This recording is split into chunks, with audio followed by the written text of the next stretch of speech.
Deus é bom e a sua misericórdia dura para sempre. Em pé como nós estamos, 1 aos Tessalonicenses 5, de 16 a 23, esse é o texto da mensagem dessa manhã. Juntos, regozijai-vos sempre, orai sem cessar, em tudo dai graças, porque esta é a vontade de Deus em Cristo Jesus para convosco. Não apagueis o Espírito, não desprezeis as profecias, julgai todas as coisas, retende o que é bom, abstende-vos de toda forma de mal. O mesmo Deus da paz vos santifique em tudo, e o vosso espírito, alma e corpo sejam conservados íntegros e irrepreensíveis na vinda de nosso Senhor Jesus Cristo. Amém. Queria que antes de você se assentar, você dissesse assim para o seu vizinho: cuidado com seus limites. Diga isso para ele.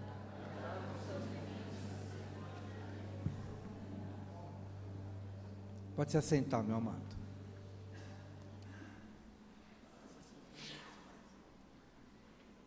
Hoje eu gostaria de falar sobre o tema andando no limite. Está dando um pouquinho de microfonia. Obrigado, André. Essa semana eu estava dirigindo e acabou o combustível na estrada. O ponteiro me enganou. Estou acostumado com carro e sei dos limites, né? Dá para chegar ali, para lá, não entrou na reserva ainda, então você tem uma folga boa. Mas naquele dia o ponteiro me enganou, ele cravou num determinado ponto, e ali eu estava tranquilo. Fiz os meus cálculos mentais, chego aqui, vou para lá, abasteço, e está tudo bem, como de costume. Mas, para minha surpresa, na hora que eu estava chegando num determinado lugar, o carro foi perdendo a força, olhei o ponteiro, tudo em paz, tudo tranquilo, cravadinho ali, mas realmente era combustível, falta de combustível. Já encostei ali e perdi alguns minutos, mas resolvi o problema. Mas se não tivesse no limite, ainda está com um pouquinho de microfone, André, por gentileza. Mas se não tivesse no limite, se eu não tivesse confiado tanto no ponteiro, se eu tivesse uma folga, eu não teria parado no meio do caminho. Nessa mesma semana, ao conversar com um grande colega, um grande amigo, estava conversando, e num determinado momento ele tocou num assunto que não foi bom para mim, que não soou bem para a minha alma. E eu senti que na hora que ele tocou aquele assunto, eu alterei a minha voz um pouquinho, e olha que eu sou muito calmo, a minha explosão de ira é nada comparado ao que, né, as pessoas às vezes que estão bem mais no limite experimentam. Mas eu senti que naquele tonzinho a mais que eu empreguei na voz, a maneira de eu falar com ele, me acendeu uma luzinha de alerta no meu coração. Porque assim como se acaba combustível, acaba-se também a paciência. Assim como se acaba combustível, se acabam os limites da sua alma, as reservas da sua alma. E essas coisas devem sinalizar para a gente, quando a gente está no limite, seja de combustível, seja um limite emocional, seja um limite moral, seja um limite espiritual. Às vezes a gente vai levando a vida e a gente não compreende que a nossa vida é como um banco, para todas as áreas. A nossa vida, nós temos um banco emocional, e esse banco emocional também se esgota, mas também se repõe. E às vezes a gente não tem o devido cuidado de não perceber que durante o ano você vai fazendo alguns saques emocionais. Durante o ano você vai tendo algumas experiências, e nessas experiências, ou você vai sacando, ou alguém saca da sua alma alguma coisa. Uma experiência que te aborreceu, uma preocupação, uma tensão, uma morte na família, alguma coisa que divide a sua alma, e os saques emocionais vão acontecendo, você não vai repondo, você vai achando que você é forte, que você é gigante, que você é espiritual, que você sempre vai dar conta de todas as coisas, nunca para reabastecer, nunca para dormir, nunca para descansar, nunca para repor.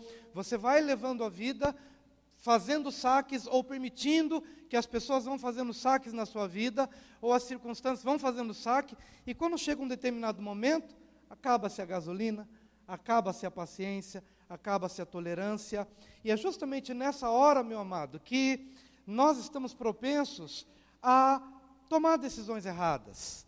É na hora que a gente percebe que está bem no limite, que você não tinha se dado conta, mas que naquele momento você percebeu, opa, acendeu uma coisinha. Você não é de falar assim com as pessoas. Eu lembro que um dia eu estava no carro, eu estava compartilhando acerca de alguma coisa, e foi num outro momento em que eu tinha também respondido de uma maneira um pouquinho diferente. E eu entrei no carro, e a Noemi chegou para mim e falou assim, Ilson, você é bonzinho, você não é mau, você é bom. Então, e ela me chamou a atenção porque naquele momento eu entendi que a resposta era incompatível com a minha natureza, que a minha forma de falar era diferente de como eu normalmente era. E esses sinais que às vezes alguém dá, a esposa da gente dá, o amigo dá, o colega dá, alguém da igreja dá, tudo isso serve para a gente poder ficar antenado com os seus limites. E eu gostaria que hoje você pudesse perceber que se em alguma área da sua vida você está na reserva, se em alguma área da sua vida você perceber que precisa reabastecer, precisa colocar de novo aquilo que sacaram, aquilo que tiraram ou você mesmo tirou, que você tome cuidado com os seus limites, não ande no limite, porque em algum momento você pode ser surpreendido. Quando eu comecei a pensar, a refletir acerca da minha própria vida e olhando para você, porque aquilo que a gente vive, com certeza você vive, talvez num exponencial até maior do que o que a gente vive, mas você vive também. Você tem o seu momento de limite, você tem a sua falta de paciência, você tem a sua falta de esperança. Todos nós vivemos momentos assim. E não é diferente dos homens da Bíblia. Por exemplo, nós entendemos que Caim matou Abel. Caim matou o irmão. Mas não se mata o irmão do dia para a noite. Primeiro Deus aceita a oferta de Abel, mas não aceita a oferta de Caim. E Caim começa a alimentar no seu coração, meu irmão, ele acorda pela manhã com aquele sentimento de raiva, com o sentimento de inveja, e ele vai alimentando. E o que vai acontecendo é que Caim viveu o seu limite do amor fraternal. Não é só gasolina que se acaba. O amor fraternal também se esfria. O amor de irmão, o amor da convivência familiar, o amor de marido e mulher, o amor de pai e filho, o amor de irmão fraterno, o amor de irmão de igreja. E se a gente não toma cuidado, queridos, esses sentimentos que vão subindo e descendo na mente, você vai lembrando o que falou, vai lembrando o que o outro fez, ou o que a outra fez, e o estoque do amor fraternal vai se arrefecendo, vai diminuindo, e chega um determinado momento, a Bíblia diz que, num dia, Caim falou com Abel, e logo depois armou uma cilada e matou o irmão. Eu não sei o que Caim falou com Abel, mas a conversa que ele teve com Abel, que foi o versículo bíblico que traz essa passagem, em Gênesis 4:8, e falou Caim com o seu irmão Abel. Muito provavelmente esse falar com o irmão não foi as mil maravilhas, não foi meu irmão como eu te amo. O falar com o irmão já foi num limite de amor fraternal, porque a inveja vai roubando esse estoque do amor fraternal. A raiva, a falta de perdão, quando você vai perceber, todo o estoque que você tinha armazenado, talvez de anos, vai se esvaindo, vão roubando, vai perdendo, e chega um determinado momento, Caim fala com o seu irmão, e minutos depois, arma uma cilada, e tira a vida dele. Cuidado, querido, você está dirigindo, às vezes você não está naquele dia muito bom, mas o outro também pode estar num dia pior que o seu. Cuidado, porque às vezes você acha que só você tem a razão ou só você tem alma, o outro também tem. E ele pode estar no limite do amor humanitário, ele pode estar no limite do amor fraternal, pelo menos como gente, pode não ser teu irmão de sangue, mas como humano, ser humano, a gente vê as pessoas fazendo cada absurdo com o ser humano, porque eles esgotaram os limites do amor fraternal. A Bíblia diz que nos últimos dias se multiplica a iniquidade e o amor de muitos se esfria. Então você toma cuidado, porque você pode estar no seu limite, mas o outro pode estar muito mais do que você. Quantos entendem o que eu estou dizendo? Então agora você vai dizer para o seu vizinho, cuidado com o limite dos outros. Você vai cuidar do seu limite, mas cuide do limite dos outros.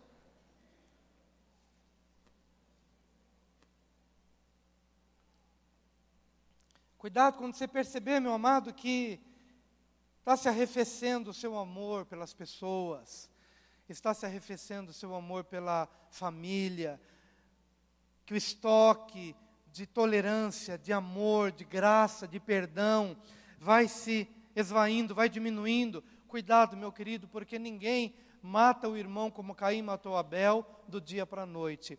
Há uma série de saques emocionais que são feitos todos os dias, até que a cilada se configure e você cai nela.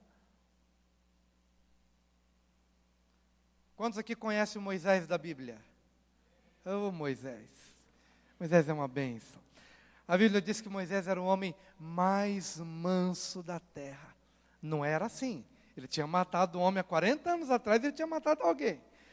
Mas o trabalhar da vida fez dele o homem mais manso da terra. Que maravilha. Imagina o que é você carregar um povo murmurador, um povo que reclama, quero água, quero comida, estou cansado, quero voltar para o Egito, e ele lá pacientemente e pastoreando. Deus, não perca a sua paciência com o povo, se é para perder a paciência com o povo, risca o meu nome do livro da vida, porque eu prefiro ir para o inferno do que o povo. Que homem generoso, que homem paciente e que homem manso. Mas um dia,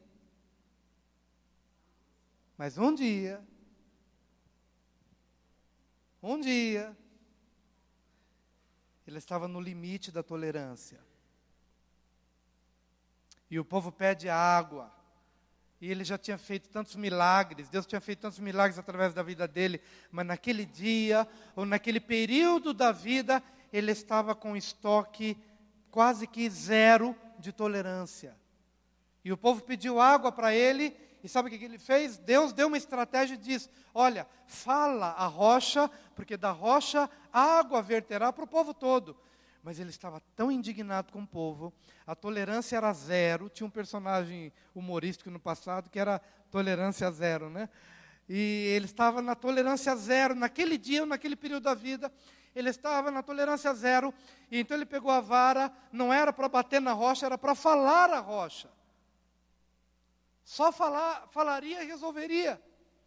Mas ele chama o povo e fala, vede rebeldes, olha aqui se eu não vou tirar água para vocês. E vai com raiva, e ele bate na rocha 2 vezes, e Deus na misericórdia ainda dá água para o povo, mas diz para Moisés, Moisés, porque você não me glorificou diante do povo, o povo vai entrar, mas você vai ficar do lado de fora da terra.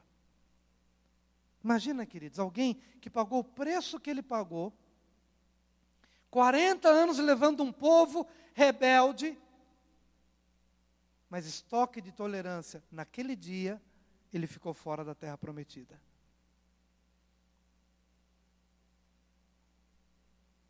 Quantos estão entendendo, queridos? Estão entendendo que pessoas vivem a vida boa durante a vida toda, mas num dia de fúria, ele estraga a vida dele. Num dia de fúria, ele faz uma besteira que compromete a família. Num dia. Cuidado com seus limites, amado. Ficou de fora da terra, não glorificou a Deus. Tem um outro homem na Bíblia, Davi. Quantos conhecem Davi? O homem segundo o coração de Deus.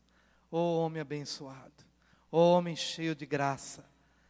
Deus o tirou de trás das ovelhas para ser o rei de Israel. E o Senhor o abençoou e fez dele um referencial de rei, de amor e de homem temente a Deus. Mas um dia, diga para o seu vizinho, mais um dia,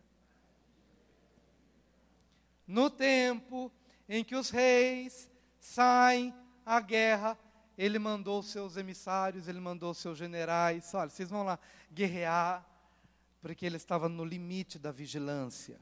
Se Caim estava no limite do amor fraternal, se Moisés estava no limite da tolerância, Davi estava no limite da vigilância, porque ele se achava o bom.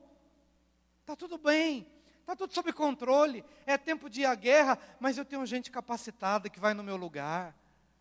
Deus me abençoa, eu sou um homem segundo o coração de Deus.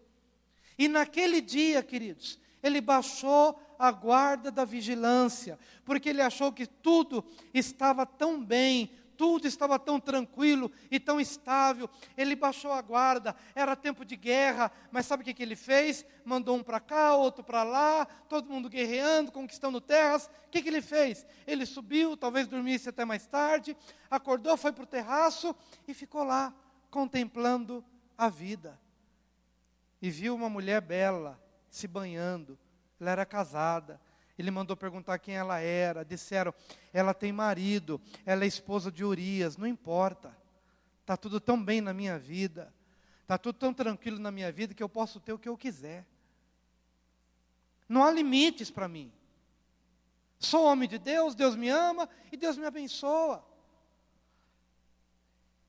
E ele não percebeu que o estoque da vigilância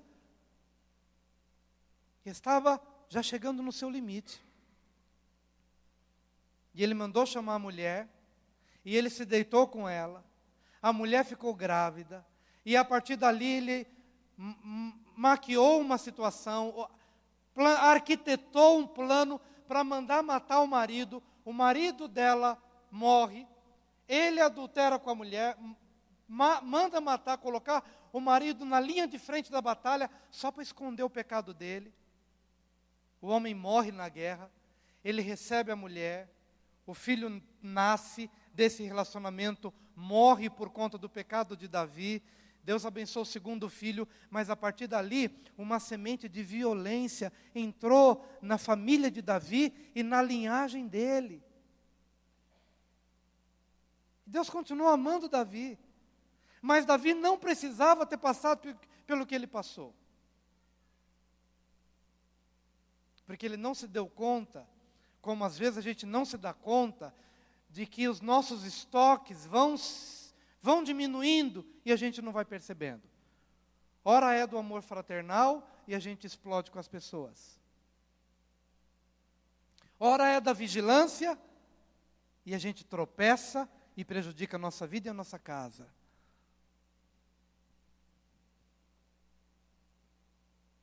Ora é da tolerância e a gente fica do lado de fora da terra.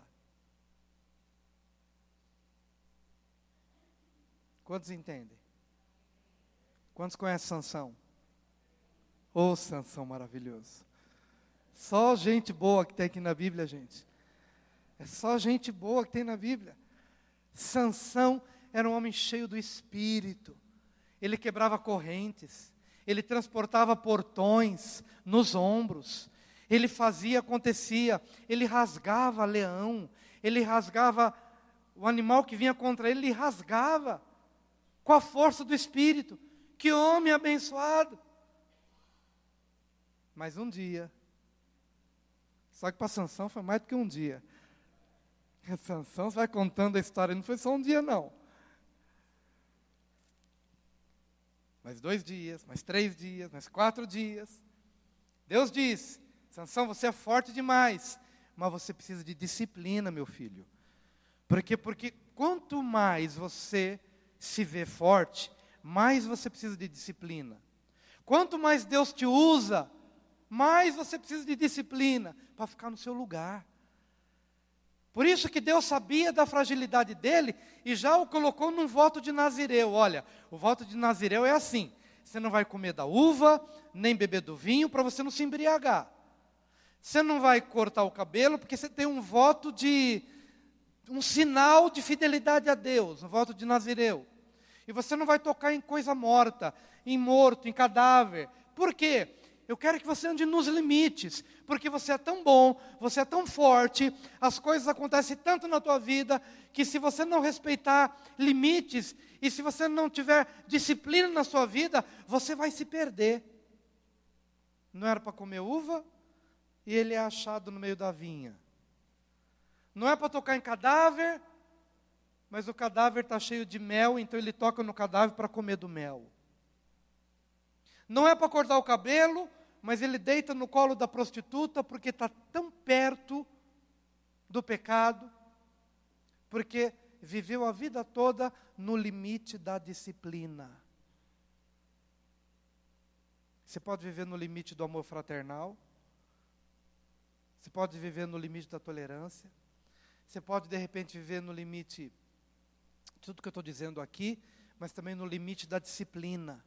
Não ter disciplina, não seguir regras, não impor sobre você mesmo determinados limites. Há uma historinha que diz o seguinte: eu preciso contratar um cocheiro, que é quem dirige uma carruagem, e o homem começou a fazer uma seleção, quem é que dirige melhor a carruagem, e colocou todo mundo para dirigir meio perto do penhasco. E aí chegou o primeiro, e querendo se achar bom, e dizer, não, esse emprego é meu. Então eu vou fazer o seguinte, eu vou andar bem no limite, porque o meu contratante vai achar que eu sou bom e vai me contratar. E ele andou ali bem no limite do penhasco. E o dono disse, não quero você. E aí mandou chegar o outro, e o outro andou muito longe dali, quase barrando na parede, mas andou longe do penhasco, e então ele disse, é você que eu quero. Porque você não brinca com o perigo. Porque você não anda no limite. Há uma folga. Há uma folga de disciplina. Saber se distanciar do sexo oposto. Saber ter limites entre as pessoas.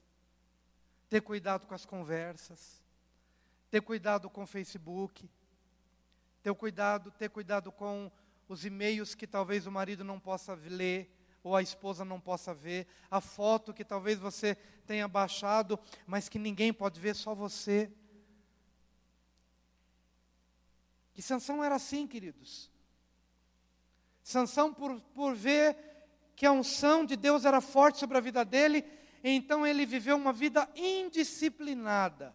Deus disse, não coma da uva, e está lá no meio da vinha. Não faça isso, e está lá ele.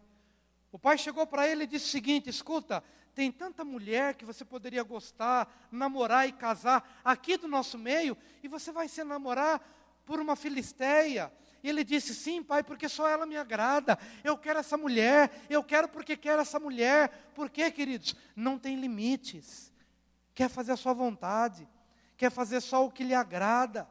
Não ouve pai, não ouve mãe, come do mel que sai do corpo do leão, mas não fala para o pai de onde ele tirou o mel, porque se tivesse dito para o pai que ele tinha tocado em cadáver, com certeza o pai teria dado uma sova nele, ou teria dado uma disciplina, uma palavra, e ele teria fugido do perigo.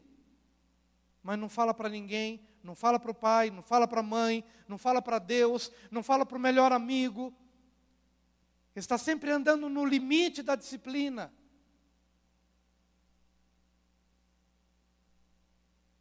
E qual foi o final da vida de Sansão? Numa época em que todos os juízes, no mínimo, julgavam por 40 anos, Sansão julgou só 20. Teve seu ministério reduzido pela metade.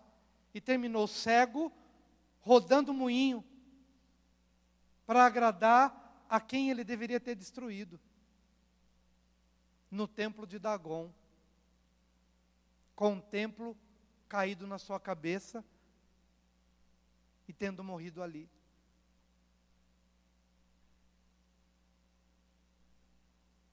Estão vendo que coisas ruins acontecem com pessoas boas?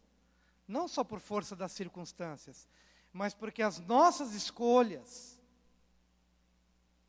determinam o nosso futuro, o nosso destino. Há uma palavra que até postei no Facebook essa semana, que diz, toma cuidado com os teus pensamentos, porque teus pensamentos se tornarão tuas palavras. Toma cuidado com as tuas palavras, porque as tuas palavras se transformarão em obras. Toma cuidado com as tuas obras, porque as tuas obras se transformarão em hábitos. Toma cuidado com os teus hábitos, porque os teus hábitos se transformarão em seu caráter. E toma cuidado com o teu caráter, porque o teu caráter determinará o seu destino. Mas começou com o quê? Com pensamento. Pensamento, palavras. Palavras, obras. Obras, hábitos. Hábitos, caráter. E caráter, destino. Mas se a gente souber, queridos, não viver no limite da disciplina, mas absorver as disciplinas que nós precisamos e crescer nelas, elas um dia nos ajudarão.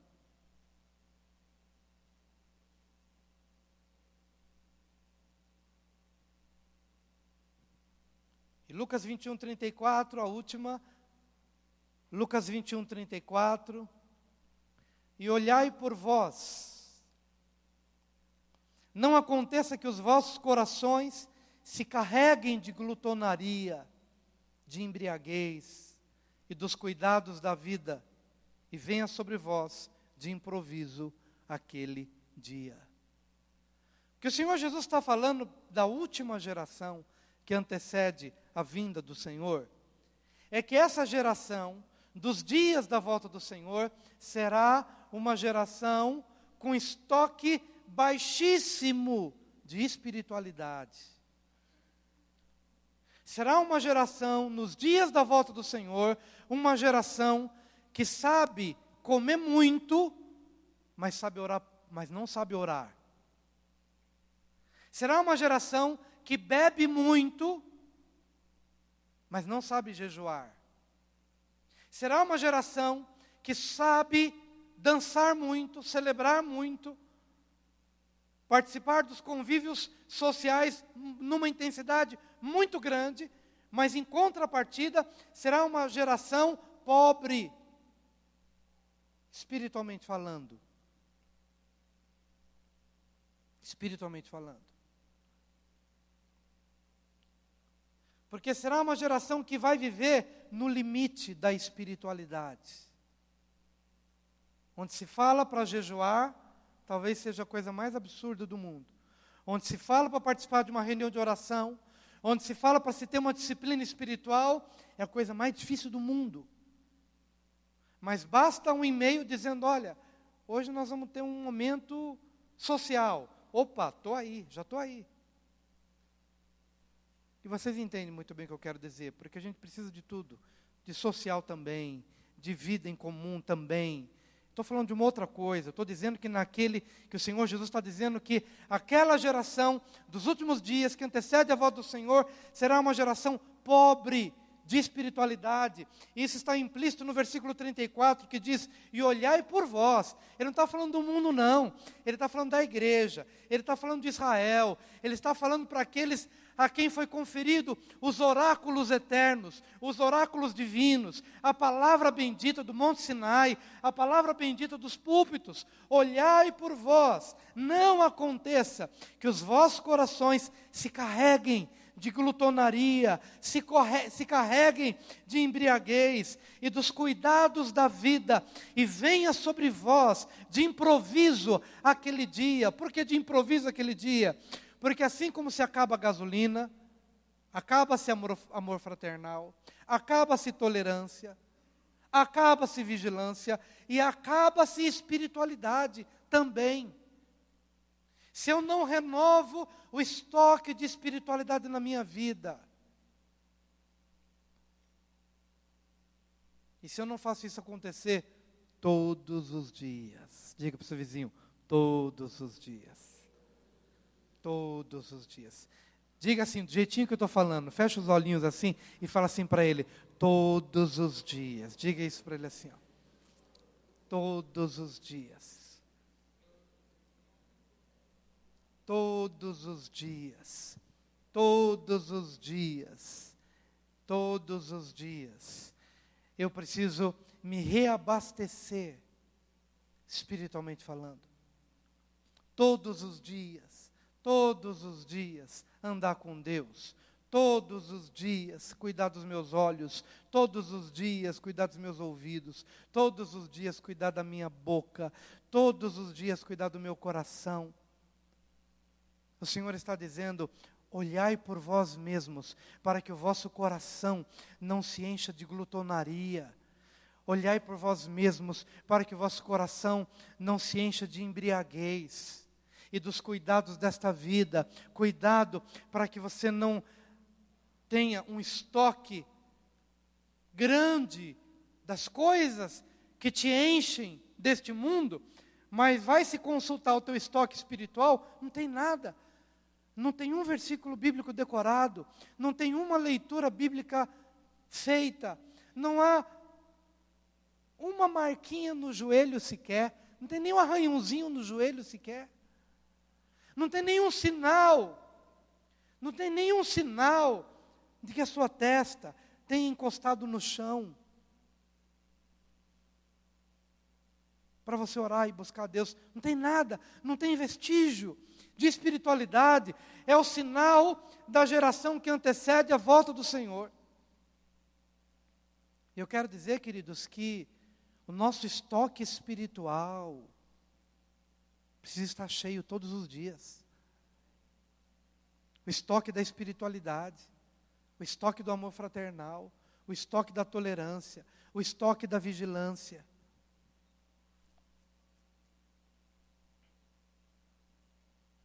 Talvez alguém pergunte por que eu li a passagem inicial que foi lida. Porque Paulo está dizendo sobre estoque. Regozijai-vos sempre. Regozijai-vos sempre. Regozijai-vos sempre. Está falando de estoque emocional. Porque às vezes durante o ano você tem coisas boas, mas também você tem coisas ruins. E são saques emocionais, e como eu disse no começo, você nunca para dormir, nunca para descansar, nunca para se alegrar também, nunca para conviver com a família, nunca para falar também de coisas engraçadas. É só batalha, e é só guerra, e a guerra, e a guerra, e a guerra. Aí um dia alguém vai falar alguma coisinha, pequenininha, e você está tão no zero.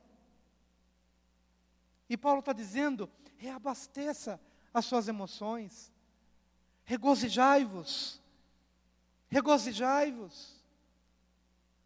Sabe como é que eu venci a depressão do sábado à noite? Entendendo que Deus quer que eu seja feliz todos os dias. E toda vez que aquela coisa sombria queria me pegar no entardecer do sábado, antes de chegar o domingo, e aquilo começava a me desesperar, e eu não sabia o que fazer, eu comecei a entender para mim o seguinte: escuta, eu não vou me preocupar com o dia de amanhã, porque hoje Deus quer que eu seja pleno nele.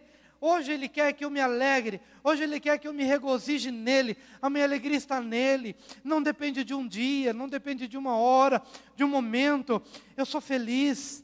E então comecei a entender que posso reabastecer as minhas emoções, regozijando-me sempre no Senhor. Aleluia! Reabastecer as suas emoções. A Bíblia fala: orai sem cessar.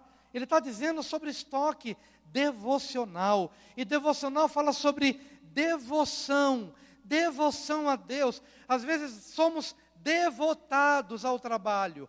Às vezes nós somos devotados a uma causa. Somos apaixonados por determinadas causas, mas não somos devotados a Deus. Não somos devotados aos valores do reino. Não temos uma devoção que aqueça o nosso coração e que nos torne apaixonados pelas coisas que descem do alto. Somos devotados às questões que nos cercam, mas não somos devotados a Deus. E o apóstolo Paulo está dizendo: orai sem cessar. O que ele quer dizer é o seguinte: reacenda a sua devoção por uma causa realmente nobre, que é Deus na sua vida. Reabasteça a sua devoção. O apóstolo Paulo nos ensina: em tudo dai graças, porque esta é a vontade de Deus para com seus filhos. Em tudo dai graças. Tenha o seu coração agradecido. E isto vai restaurar a sua relação com Deus, e isto vai restaurar a sua relação com o outro. Se o outro te magoou, comece a pensar no que Ele fez de bom para você. E dê graças a Deus por isso. E você vai perceber que é possível que você tenha muito mais coisas boas para compartilhar acerca de quem possa ter-lhe aborrecido do que coisas negativas. Em tudo dai graças. Obrigado a Deus. Obrigado a Deus pela vida do meu irmão. Obrigado pela vida do meu inimigo também. Porque o meu inimigo, a ação do meu inimigo na minha vida me torna mais dependente de Deus. Se não houver oposição, se não houver adversidade, eu relaxo como Davi, que nos dias de guerra mandou emissários, eu não preciso guerrear, não preciso batalhar. Não, meu amado, em tudo dai graças, em tudo dai graça. Ter um coração agradecido em relação a Deus, restabelece a tua comunhão com Deus e restabelece o seu convívio relacional. Dá graça pela vida dos seus irmãos, pela vida das pessoas que te cercam. E o apóstolo Paulo também diz, não extingais o Espírito, não apague a chama do Espírito, não deixe de conversar com o Espírito, não deixe de se relacionar com o Espírito Santo, faça do Espírito Santo o seu melhor amigo. O Espírito conhece tudo, ele conhece de mecânica, ele conhece de elétrica, ele conhece de engenharia, ele conhece de cozinha, de culinária, ele sabe fritar um ovo, eu não sei, mas o Espírito sabe. Então você vai se relacionar com o Espírito, ele conhece casamento, ele sabe o que é casamento, ele sabe o que é ser pai, ele sabe o que é ser mãe, ele conhece todas as coisas. E se eu andar com o Espírito, se eu amar o Espírito, se eu me relacionar com Ele, e se eu ouvir a voz dEle, e se eu me alimentar dEle, amados, isto vai ser um potencial de crescimento e de edificação. Serei poder de Deus nas mãos de Deus, nas mãos do Espírito, para abençoar as pessoas. Mas sabe o que acontece, queridos?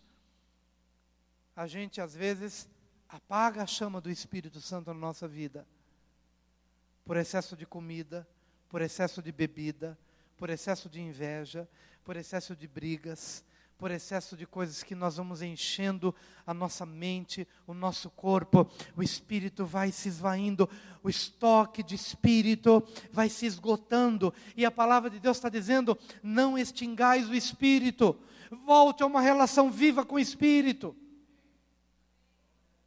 em nome de Jesus. Não extingais o Espírito. E tenho certeza que aquele que se regozija sempre, e consequentemente repõe o seu estoque emocional, aquele que ora sem cessar, e consequentemente repõe o seu estoque devocional, aquele que em tudo dá graças, e então repõe o seu estoque relacional, tanto em relação a Deus quanto em relação ao outro, e aquele que não apaga o Espírito, e assim repõe o seu estoque espiritual, consequentemente, experimentará a ação do Deus de paz. E o mesmo Deus de paz vos santifique em tudo, e todo o vosso espírito, e alma, e corpo, sejam plenamente conservados íntegros. Diga, íntegros. Integridade tem a ver com o quê? Com ser inteiro, de não ser fragmentado, e de não ter o seu estoque diminuído. Sejam conservados inteiros, sejam conservados íntegros e irrepreensíveis, até a vinda do nosso Senhor Jesus Cristo. Para que você possa estar de pé na vinda dEle. Para que você possa estar de pé na vinda dEle, em nome de Jesus. Amém? Então vamos orar? Vamos dar graças, queridos. Vamos dar graças pela vida do nosso irmão. Vamos dar graças pela igreja onde a gente congrega. Vamos dar graças a Deus que nos dá ricamente, copiosamente, toda a graça, toda a abundância, toda a misericórdia, todo o perdão. Vamos dar graças pelo cônjuge, vamos dar graças pelos filhos, pelos nossos pais. Vamos dar graças em meio à adversidade. Vamos dar graças em meio às lutas. Oh Senhor querido, Graças te damos, Senhor amado. Oh Senhor, a tua palavra nos lava, a tua palavra nos limpa.